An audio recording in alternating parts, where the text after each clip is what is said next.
آج ہم بات کریں گے دل کی ایک ایسی بیماری کے بارے میں جو کہ دن بہ دن ہمارے معاشرے میں بڑھتی جا رہی ہے اور ہمارے دلوں کو جو ہے نا وہ کالا کر رہی ہے اور مردہ کر رہی ہے، وہ حسد ہے۔ حسد کے اوپر بات کریں گے اور ہم دیکھیں گے کہ قرآن جو ہے وہ ہمارا اس حوالے سے کس طرح سے رہنمائی فرماتا ہے۔ قرآن پاک کی صورت ہے النساء، اس کی آیت ہے آیت نمبر 32، جس کا ترجمہ کچھ اس طرح سے ہے کہ تم اس چیز کی تمنا نہ کرو جو اللہ تعالیٰ نے تم میں سے بعض کو بعض پر فضیلت دی ہے۔ مردوں کے لیے اس میں سے ایک حصہ ہے جو انہوں نے محنت سے کمایا، اور عورتوں کے لیے اس میں سے ایک حصہ ہے جو انہوں نے محنت سے کمایا،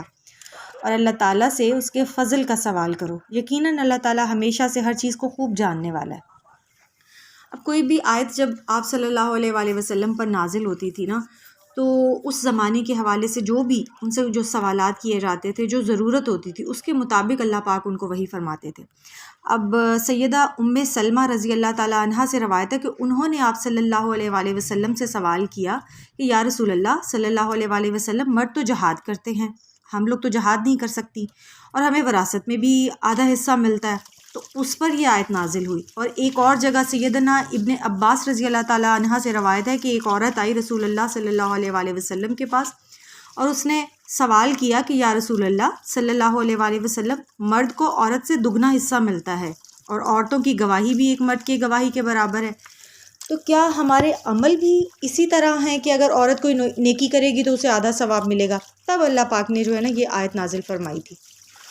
اور اللہ پاک نے بڑے واضح طور پر بیان کر دیا کہ تم اس چیز کی تمنا نہ کرو جو اللہ تعالیٰ نے تم میں سے بعض کو بعض پر فضیلت دی ہے۔ اب اللہ تعالیٰ نے مسلمان کو اس بات سے بالکل ہی منع فرما دیا کہ تمنا کرے گا نا، اگر انسان جو اس کو دوسروں نے دیا ہے، کہ انسان یہ تمنا کر لیتا ہے کہ جو دوسروں کو دیا ہے وہ اسے بھی مل جائے،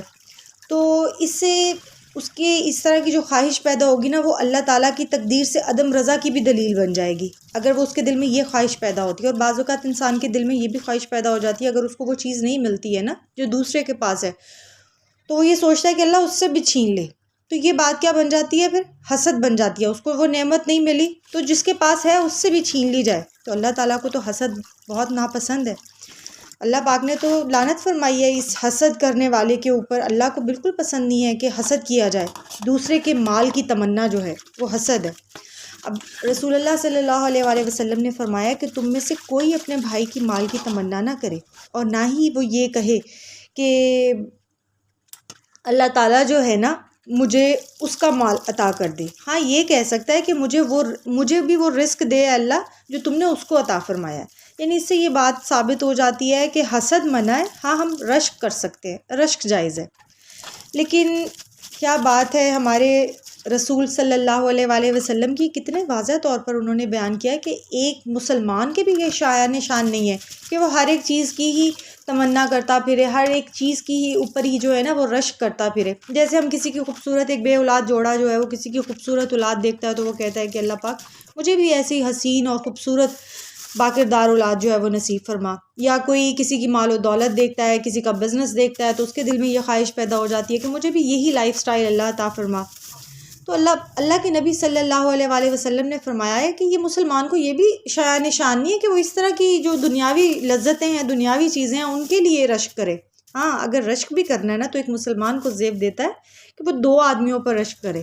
ایک تو وہ ہے کہ جسے اللہ تعالیٰ نے قرآن مجید کا علم دیا ہے، وہ اس کو دوسروں میں پھیلاتا ہے، اور رات کے وقت جب سب لوگ سو جاتے ہیں وہ اللہ کے لیے جو ہے نا وہ کھڑا ہوتا ہے اور اہتمام کرتا ہے، اللہ کی عبادت کرتا ہے۔ اور دوسرا وہ انسان ہے کہ جس کو اللہ تعالیٰ نے بے انتہا عطا فرمایا ہو مال و دولت، اور وہ محتاجوں میں دن رات خرچ کرتا ہو۔ کیا خوب بات کر دی ہے نا کہ دنیاوی چیزوں کے اوپر تم لوگ رشک بھی نہ کرو۔ مسلمان کے لیے یہ بھی شایان شان نہیں ہے۔ آخر میں اس دعا کے ساتھ کہ اللہ پاک ہمیں اس دل کی بیماری سے جو ہے نا مکمل طور پر نجات دے دے، اور جو اللہ نے ہمیں عطا کیا ہے نا اس پر ہمیں راضی رہنے کی توفیق عطا فرمائے۔ آمین ثم آمین۔